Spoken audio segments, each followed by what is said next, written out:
Blocus naval total sur la flotte de Nicolás Maduro.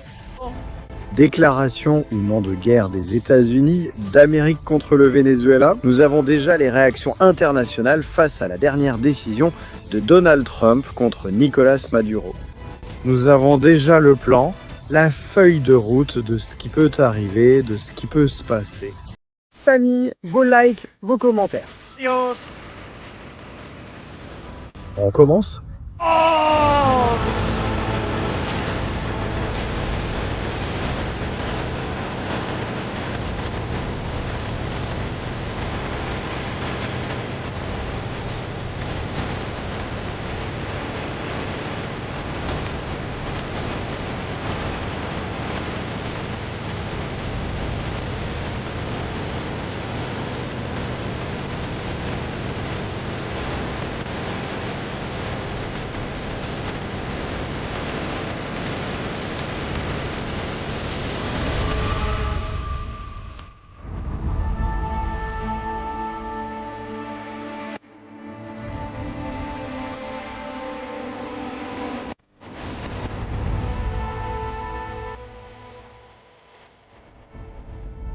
Très bonjour le monde, très bonjour l'Europe, très bonne nuit aux frères d'Amérique latine et aux amis des États-Unis. Oh là là, il y a 1 heure, nous étions sous le choc en train de réfléchir et de discuter. Blocus Naval. J'apporte maintenant des informations car j'ai eu le temps de chercher rapidement. En 60 minutes, j'ai eu le temps d'organiser un peu la guarimba que nous avons montée ici. Je parlais déjà avec Gaston d'ailleurs. Il vous salue par téléphone, nous avons échangé nos impressions. Il y a des petites choses qui arrivent, des petites choses qui arrivent, des choses qui se passent en ce moment même. Ce n'est plus le cas. Yes. Et un moment, lui toucher. Les ongles de Nicolás Maduro. En ce moment, le radar traceur à Eli en train de tourner, couvrant toute la zone nord du Venezuela. Là. Le blocus naval a commencé et sûrement des avions P-8 vont se joindre. Nous avons vu il y a quelques heures qu'un avion P-8 arrivait, plus ceux qui étaient déjà là, plus d'autres avions. Et maintenant, cela va se transformer. Je ne sais pas, en une sorte de film hollywoodien de blocus naval, Pirates des Caraïbes. Et nous allons le voir ici en direct. Voici une photo d'histoire à vous montrer. Je vais vous montrer des photos d'époque, de l'époque dorée, appelons-la ainsi, des notes de l'époque dorée, on l'appelle comme ça. Regardez cette photo. Une armada, faisant un blocus naval. Ancien, très ancien, regardez cette autre photographie. Escadre allemande au Venezuela. Là. Et faites attention aux détails qui vont apparaître, qui vont passer devant vos yeux là.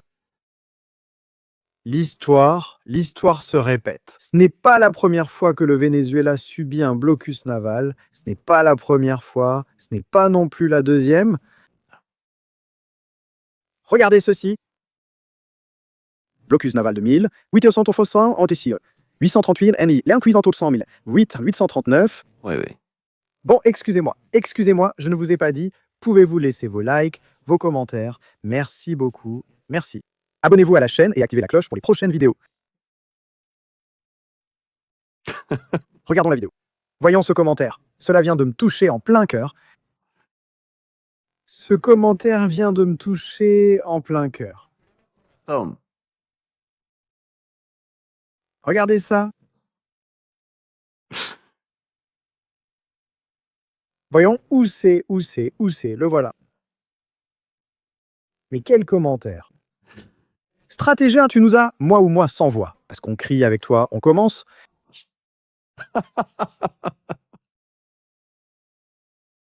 J'ai rendu mes voisins aigris, je ne sais toujours pas comment ils ne sont pas encore venus. Mais un de ces jours, tu verras, on va devoir aller faire le direct en pleine campagne, au milieu de nulle part. Merci beaucoup, vraiment, pour cette marque d'affection. En vérité, le « on commence » a vraiment commencé. Non, non, non, non, non, comme ça, très à l'improviste. Nous avons un message de Cuba. Cuba a déjà réagi au sujet du blocus, mais allons-y, étape par étape. Commençons d'abord. Il y a des fois où mon « nous commençons » sort mieux, d'autres fois où il sort moins bien. Ça dépend si j'ai bu du coca avant de commencer le direct ou pas, et ça dépend aussi de la température, parce qu'il y a des fois où j'ai la gorge complètement cassée. C'est vrai aussi, on fait 4, 3 directs par jour, et à un moment, on n'en peut plus. On finit presque toujours à faune. Bien. On commence par l'histoire d'abord, et maintenant, on va voir ce qui s'est passé. 1838-1839, la France exigeait « Dis-moi pourquoi est-ce que tous les blocus navals imposés au Venezuela sont toujours à cause d'une dette d'argent ?» La France réclamait des indemnités pour les préjudices subis par ses citoyens durant les conflits internes au Venezuela. C'est essentiel. Des navires d'eau français ont bloqué La Guaira et Puerto Cabello, le Venezuela n'ayant pas assez de force navale pour réagir. Coïncidence? Ça n'a pas beaucoup changé. Annonce? L'histoire n'a pas beaucoup changé depuis 1800 jusqu'à maintenant, 2025. 5, Blocus naval de 1858. 8, Pays-Bas. Mon Dieu, aussi avec les Pays-Bas. Qu'est-ce qui se passe là-bas? Tension entre le Venezuela et Curaçao, alors colonie néerlandaise, c'est toujours le cas, accusé de soutenir les rebelles vénézuéliens. Fait clé, blocus limité des ports vénézuéliens, pression diplomatique et commerciale. Résultat, accords bilatéraux, réduction du soutien étranger aux insurgés. Passons au grand blocus.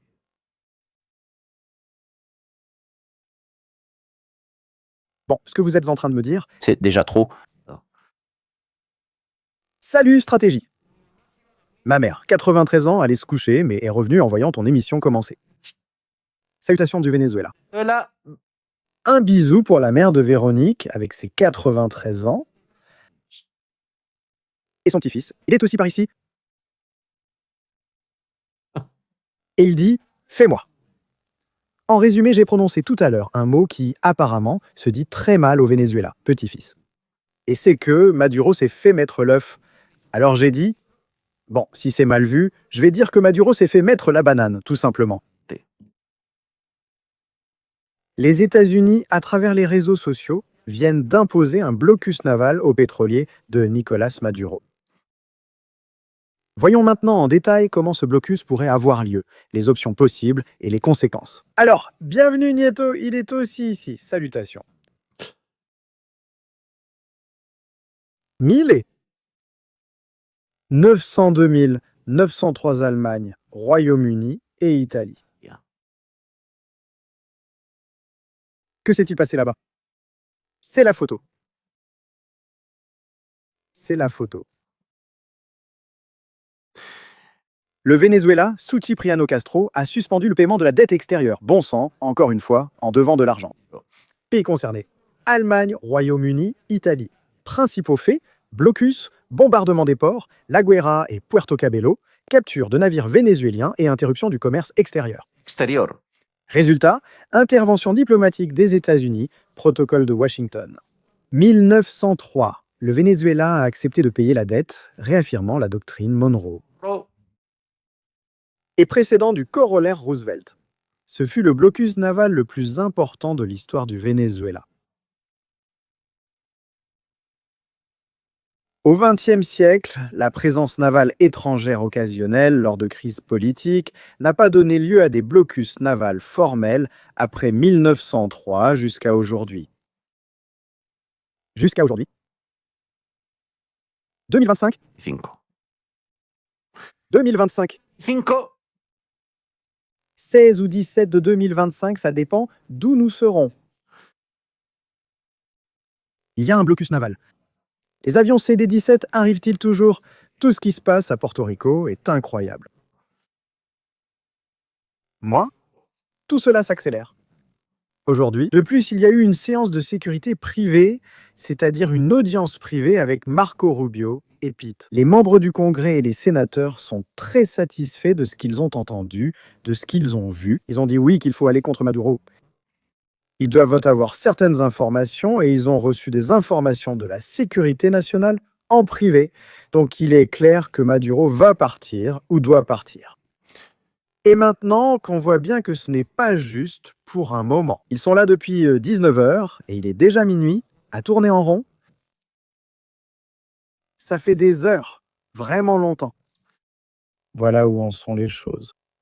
Les objectifs de Superchat sont ouverts pour collaborer avec cette émission. Chaîne indépendante. Nous sommes totalement indépendants et nous pouvons raconter et dire ce que nous voulons grâce à cela, grâce à votre aide. Regardez ceci. Toujours, le Venezuela a finalement payé, mais aujourd'hui il refuse de payer ou de rendre les entreprises qu'il a volées aux États-Unis. Tout cela vient du fait qu'à l'époque de Hugo Chavez, il s'est approprié des entreprises d'exploitation pétrolière. Chavez a dit qu'il allait les nationaliser et il y a eu une méga crise. À ce moment-là, les États-Unis n'ont pas voulu entrer en guerre et ont laissé faire. Maintenant, les choses sont différentes. Les États-Unis peuvent-ils légalement? Et voici la question. Que pourrions-nous faire? Peut-il légalement imposer un blocus naval contre le Venezuela selon le droit international? Là. Nous répondrons à cette question ce soir ou à l'aube dans Stratégie militaire et vous donnerons tous les détails. Mais j'aimerais voir la réaction de Canel. Canel est sans doute le plus touché par cette histoire. Le blocus naval ne vise pas seulement le Venezuela, il se tourne aussi vers Canel. Qu'a dit Canel? Eh bien, je vais le mettre ici. Nous condamnons fermement le blocus naval des États-Unis contre le Venezuela. Là. Nous soutenons fermement le président Nicolás Maduro, la révolution bolivarienne et chaviste, ainsi que son union populaire militaire. Nous appuyons le communiqué du gouvernement vénézuélien. Canel ne mentionne pas leur soutien militaire.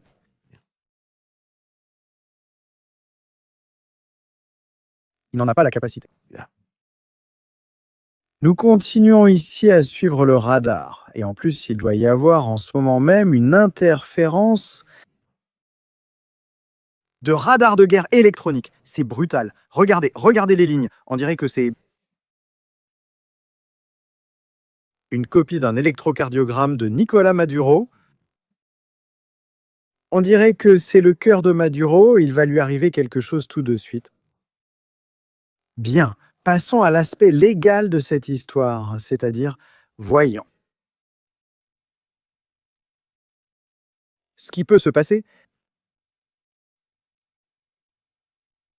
Ce qui peut se passer. Le droit international considère un blocus naval unilatéral comme un acte de guerre. Latéral. S'il est fait unilatéralement, Al. si les États-Unis imposent un blocus naval unilatéralement, Al. c'est un acte de guerre. 3 voies possibles. La première, l'autorisation du Conseil de sécurité des Nations Unies. Il devrait y avoir une résolution du Conseil de sécurité des Nations Unies imposant un blocus naval sur le Venezuela pour différentes raisons. Là, les États-Unis pourraient participer ou exécuter cette résolution, ce qui est peu probable car la Russie et la Chine pourraient opposer leur veto à cette résolution. Donc nous savons déjà que cela n'arrivera pas. Blocus unilatéral ou quasi-blocus? Zone grise, les États-Unis pourraient Yeah. instaurer une zone d'interdiction maritime, contrôler la navigation et créer des zones d'inspection navale. On n'appellerait pas cela un blocus officiellement afin d'éviter de déclarer la guerre. Légalité discutée, mais déjà utilisée. Savez-vous où? Année 1962. 162. Vous ne devinerez jamais où? On l'a de Cuba. C'est là que ça s'est passé. On l'a aussi utilisé. Crise des missiles. Merci.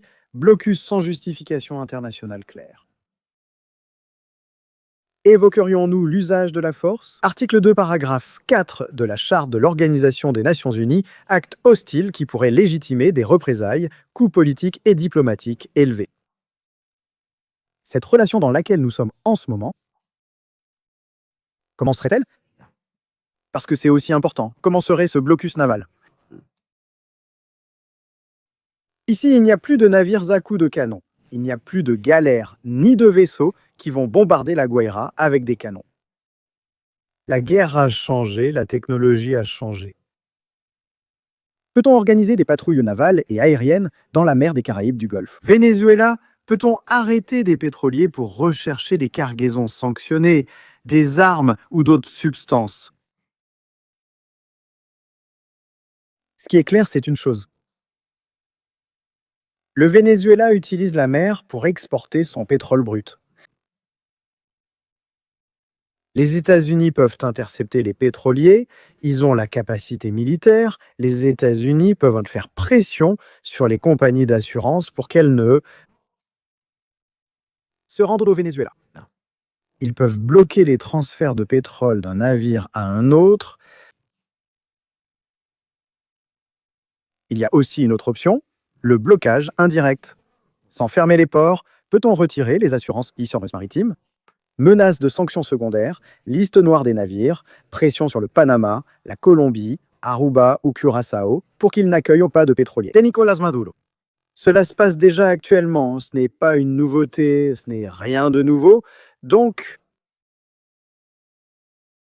c'est un scénario que je n'envisage pas. Ici, nous envisageons un scénario d'opération militaire.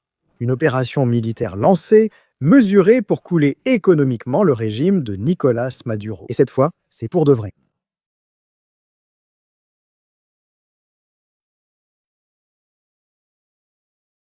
Que faut-il aux États-Unis pour imposer un blocus naval? Qu'est-ce qui est nécessaire? Voyons si nous avons tout ce qu'il faut. C'est bien que les gens qui disaient qu'il ne se passait rien et qu'il n'allait rien se passer fassent attention. Militairement, nous avons besoin soit de porte-avions, soit de groupes amphibies de débarquement dans les Caraïbes. Nous avons 3 navires de débarquement et un porte-avions, ainsi que des avions de patrouille maritime. P8 Poséidon? Nous en avons quelques-uns. Le soutien d'alliés régionaux? Nous en avons quelques-uns. République dominicaine, Trinité et Tobago, le Salvador et quelques autres. Justification politique. Tika. Comment peut-on justifier? En invoquant le narcotrafic, le trafic d'armes ou la présence de l'Iran ou de la Russie? Nous avons les éléments, je crois que oui, nous les avons. Regarde comment nous sommes en train de marquer en ce moment même ce qui se passe. Que peut-il se passer au Venezuela? Forte chute des exportations, pénurie d'importations critique et utilisation accrue de routes illégales. Essayer d'échapper au blocus. Militairement, le Venezuela peut-il agir? Non. Il ne peut pas. Maintenant, les États-Unis n'ont plus qu'à s'asseoir et attendre.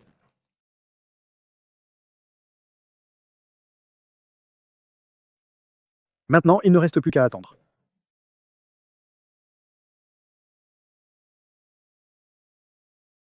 Nous nous en rendons compte, n'est-ce pas?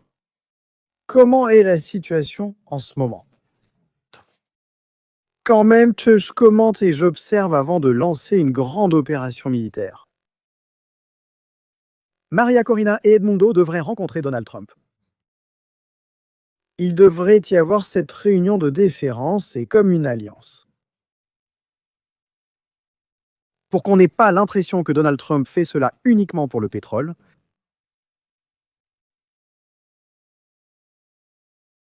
je ne sais vraiment pas, dit-il.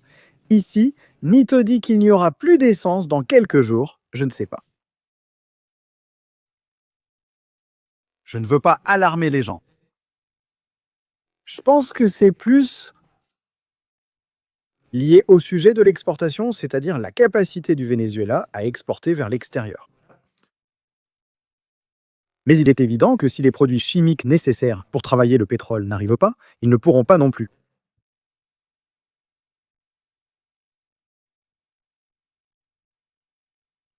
Quiñones a déclaré que des chasseurs F-18 franchiront Mash, un au-dessus de Caracas, pour effrayer sans lancer un seul missile. Si Quiñones l'a dit, je ne sais rien.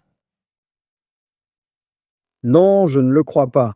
Faire ça, c'est juste sortir un avion pour franchir le mur du son au-dessus de Caracas. Les jeux d'enfants sont pour les enfants.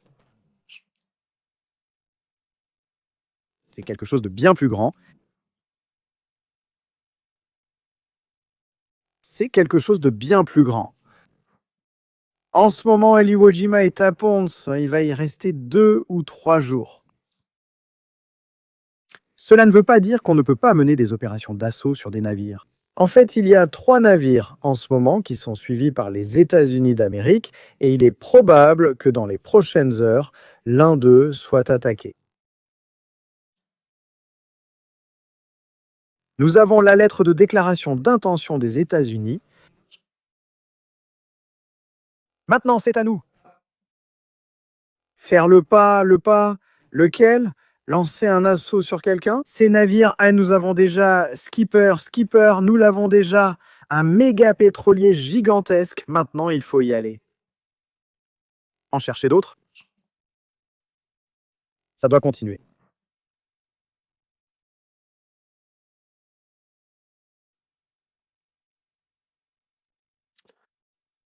Les pétroliers représentent un soutien économique très important pour le régime de Nicolás Maduro.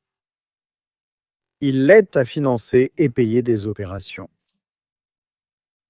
Les services de renseignement à l'étranger. Par exemple, avec l'argent du pétrole vénézuélien, peut-on acheter l'opinion politique de politiciens en Europe? On peut sauver des entreprises comme Plus Ultra, on peut aider d'autres entreprises comme Air Europa. On peut transporter des valises remplies d'or dans d'autres pays. Peut-on transporter du pétrole dans d'autres pays? Maduro paye. Il paye sa sécurité à Cuba avec du pétrole.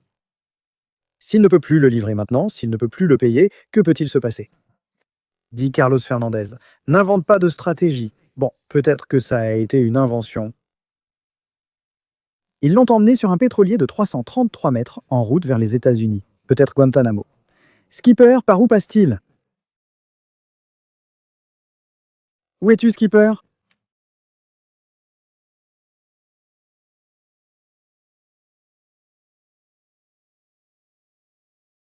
Eh bien, il est par là. Il ne s'est pas beaucoup déplacé. Ils l'ont emmené, et il est par là. Ils pourraient l'enfermer à Guantanamo.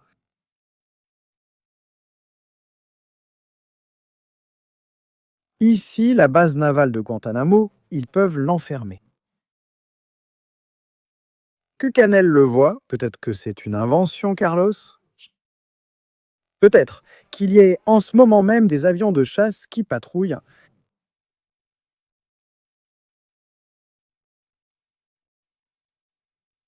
Près du Venezuela. C'est une invention. Il se peut que ce soit une invention. La stratégie, je vais le poursuivre. Il ne me laisse pas dormir, eh bien, vas-y, je crois que moi, je dors. Skipper part à Houston, mais je ne sais pas où exactement. Eh bien, parmi ceux que j'ai identifiés, Hyperion est l'un de ceux qui pourraient être la cible d'une attaque. Il entre actuellement par Trinité et Tobago.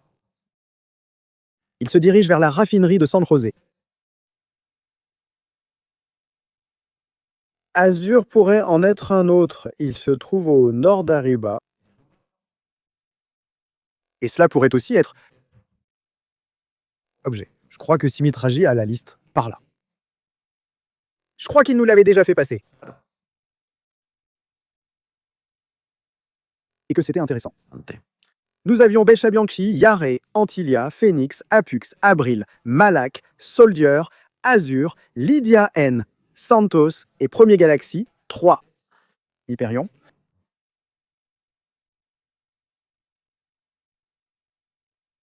Non, écoutez, Skipper n'arrive à aucun port des États-Unis.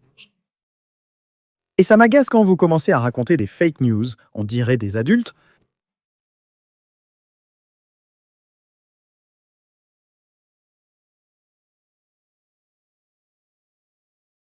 Voyons où se trouve Skipper.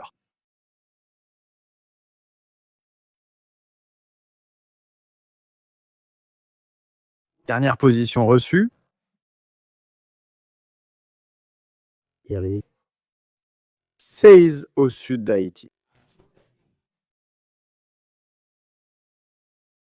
Il n'atteindra pas Houston, au Texas, ou n'importe où, ni la Nouvelle-Orléans, ni Miami.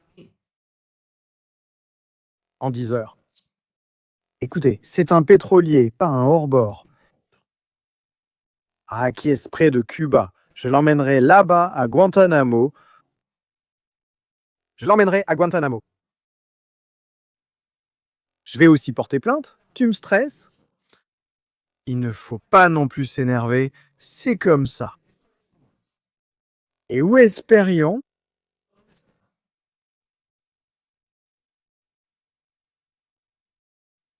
Bon, eh bien, si Perion est là, ils peuvent évidemment l'attaquer. Quelle option pourrait avoir Nicolas Maduro? Pour être honnête, pourrait-il mettre des gardes armés sur les pétroliers? Eh bien, s'ils veulent affronter les Navy Seals, je pense qu'ils finiraient par demander l'asile politique aux États-Unis. S'ils mettent des militaires sur les pétroliers, je pense qu'ils finiront par demander l'asile politique quand les SEALs arriveront. Il me semble que Maduro est perdu. Le problème dans lequel il s'est mis est très grave. Petro a parlé de lui, il m'a dit « Hein ?» Il m'a dit que Gaston a dit « Regarde, Petro a parlé de lui et l'a traité de dictateur. » Qu'est-ce que tu es en train de dire? Il dit « Oui, oui, oui, oui, oui. » Il dit « Regarde-le. » Il dit « Regarde-le. » Qu'il a mis en ligne une vidéo.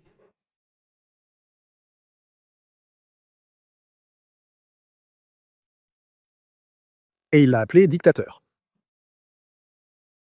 Je ne sais pas où est la vidéo, je ne sais pas exactement où elle est. Il l'a traité de dictateur, parlant de Maduro. Pourquoi? Pourquoi cette rupture de Petro avec Maduro? Voici la publication, regardons-la.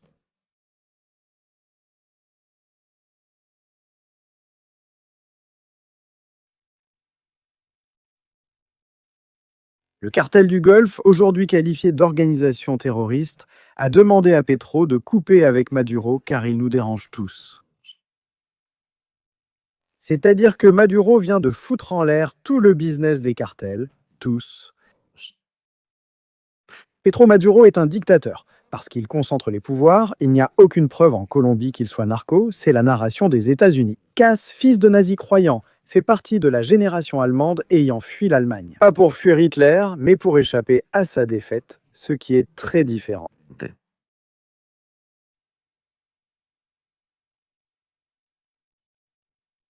Le frère siamois l'appelle dictateur.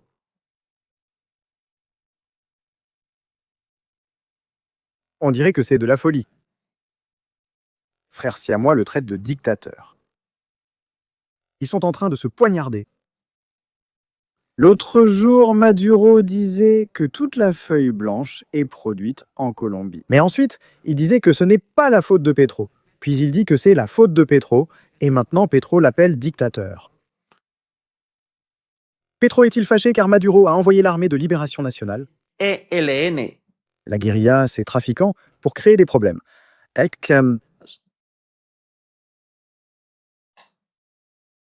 Ça devient aussi intéressant. Ante. Des stratégies très intéressantes. Même le Parti communiste du Venezuela a déclaré aujourd'hui que Maduro est un dictateur qui enlève des personnes. Et j'ai vu cette vidéo. Le problème, moi je sais que je connais peu Coco et la politique interne du Venezuela, je me concentre surtout sur l'aspect militaire, géopolitique et géostratégique. Je ne maîtrise pas encore tout cela. Je n'ai pas tellement de références à ce niveau-là. Je pense que quand le régime s'effondre, des acteurs secondaires émergent pour participer à l'avenir. J'imagine que le Parti communiste du Venezuela voudra prendre part à l'avenir sans Maduro. Et maintenant, il essaiera de couper les liens et les attaches avec lui.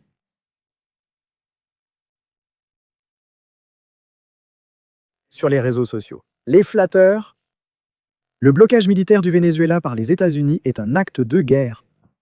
Les actes de guerre s'affrontent militairement. Ceux qui soutiennent l'acte de guerre des États-Unis seront considérés comme des ennemis. Les conditions ont changé, qu'ils soient libres ou non. Ouf. Fais attention, hein. Ils vont tous nous voir comme des ennemis. Fais attention.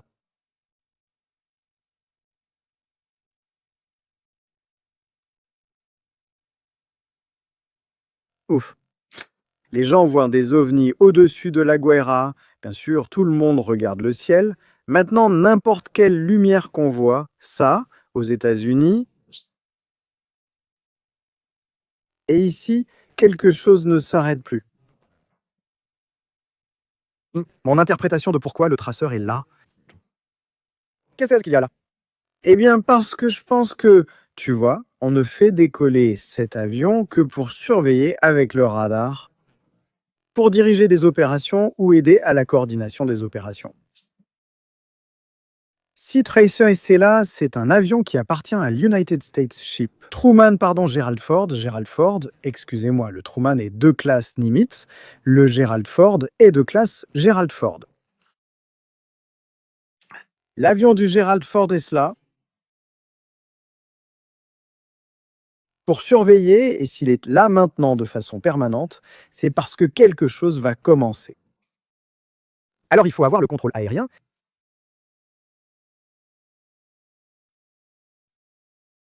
Ce qui signifie que ce contrôle aérien doit être assuré 24 heures sur 24. Et il ne me paraît pas du tout étrange qu'il y ait eu déjà un avion P-8 en patrouille, suivant un navire pour l'attaquer.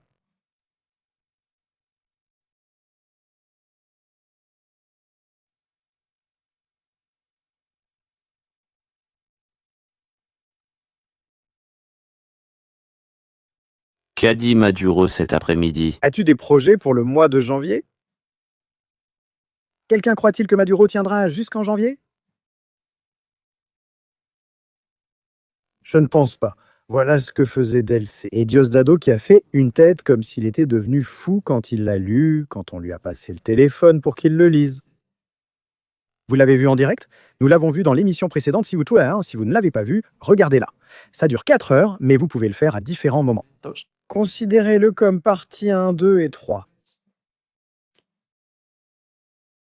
Regarde comment il lisait les téléphones. Regarde, Delcé. Je convoque pour le mois de janvier à une date précoce. Activez tout le pouvoir de la nation dans un puissant congrès bolivarien, du pouvoir constituant, originaire du pouvoir du peuple du Venezuela. Et pour cela, j'émettrai un décret présidentiel spécial dans les prochaines heures. Décret présidentiel spécial, pourquoi faire? Pour moi, ce n'est pas clair. Voyons. En convoquant tout le pouvoir de la nation à un puissant congrès bolivarien, du pouvoir constituant, originaire du pouvoir du peuple. C'est ainsi que j'ai le sentiment. J'ai le sentiment qu'il va le rendre officiel.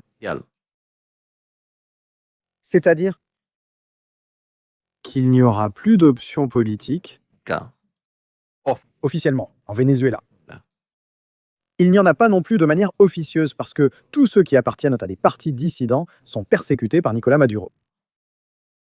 Je pense que son intention est maintenant de rendre la révolution encore plus agressive, encore plus dangereuse. Pousser les gens à la folie et à la discorde et provoquer un conflit d'une ampleur catastrophique pour tout le pays. Les États-Unis doivent agir rapidement. Nous ne pouvons pas en arriver là, nous ne devrions pas en arriver là si nous voulons éviter que cela ne s'étende. Si nous ne voulons pas que Maduro prenne plus d'ampleur, c'est bien pour les bateaux, mais nous allons devoir faire quelque chose de plus. Qu'est-ce qu'on va faire d'autre? Attention, le blocus naval n'a rien à voir avec l'opération terrestre. Les objectifs à attaquer par voie terrestre sont déjà définis. Les États-Unis en sont conscients, il ne leur reste qu'à décider, ce qui peut se faire en quelques heures. Le présenter au Congrès, le présenter au niveau des sénateurs, à la Chambre haute ou à la Chambre basse. Organiser la réunion avec Maria Corina et Edmundo pour leur expliquer la situation au Venezuela. Et former un groupe de travail commun pour reconstruire le Venezuela, après le départ de Nicolás Maduro. Merci, mais la question des navires pour les États-Unis reste importante. Eh bien, avec ce pétrole, avec ces barils de pétrole qui vont rester, peut-on financer l'opération militaire? Je l'ai déjà dit et je le répète. Il paraît qu'aujourd'hui, nous avons été à la chasse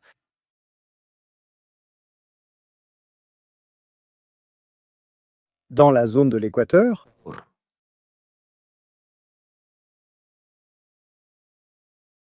Ces avions en train de surveiller. Ceux du cartel du Golfe sont en ce moment très en colère contre Nicolás Maduro. Même ceux de son propre cartel sont très en colère contre Nicolás Maduro. Parce qu'il a choisi la voie de poursuivre les dissidents, de pousser les gens à quitter le pays, de faire trop de bruit, d'attirer trop l'attention. Maintenant, il paie tous les frais à cause de Nicolás Maduro. Ils auraient pu rester beaucoup plus discrets, continuer à faire du trafic sans s'attirer d'ennuis ni faire de déclarations menaçant les États-Unis.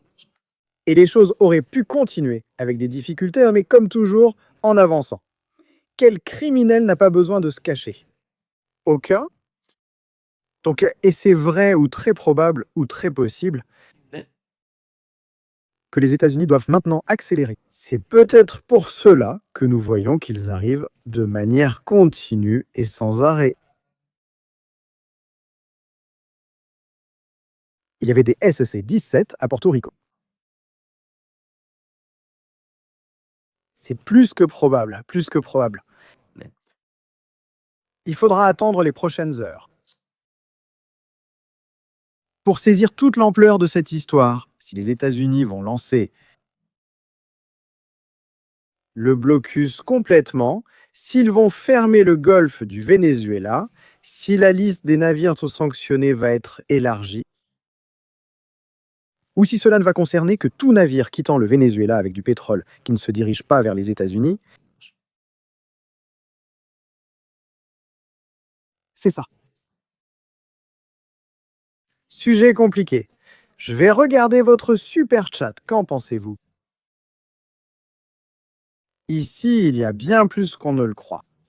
En arrivant à Ponce, un hélicoptère et un Hercule, vous êtes par ici des hélicoptères et des Hercules. Deuxièmement, ça n'a pas été chargé, c'est bon.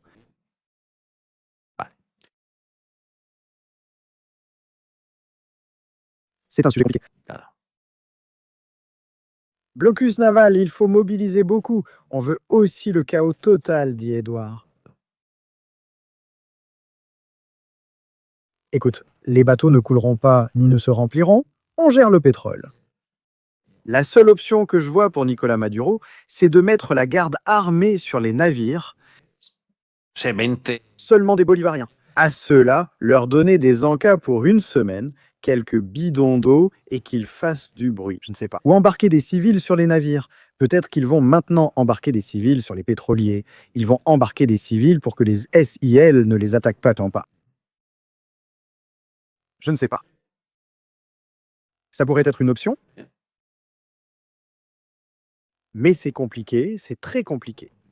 Alors, on va voir ce qui va se passer, ce qui va arriver. Il y a un blocage, Smotalker. On va voir comment ça va se dérouler. Aujourd'hui va être une journée importante. Ils l'ont fixé à 24 heures. Voyons ce qui se passe et si Maduro tient jusqu'à Noël. Il dit « Non, ne leur donne pas d'idée. Ne leur donne pas d'idée? Tu crois? Non, non. Mets-toi vraiment la main sur le cœur, réfléchis et dis-moi, réponds sans à moi. Tu crois vraiment que les États-Unis vont s'arrêter de prendre un pétrolier? Viens. Milicien bolivarien? Non? Non, c'est-à-dire, non, je dois aussi dire tout ce que le Venezuela peut faire, c'est-à-dire, je dois regarder les deux parties du conflit. Je dois regarder l'option militaire des États-Unis, que je connais, et l'option militaire du Venezuela, que nous connaissons aussi. Et elle est très limitée. Elle ne peut pas faire plus. Ils ne peuvent donc pas exporter de navires jusqu'à Cuba, et ils n'ont pas de capacité navale. Leurs navires de surface sont très anciens, et certains ont coulé à cause de leur mauvaise utilisation, c'est-à-dire parce qu'ils ne savaient pas les utiliser. Certains achetés en Espagne. De plus, ils n'ont pas de puissance de frappe, ils n'ont pas... En guerre de surface, ils n'ont rien.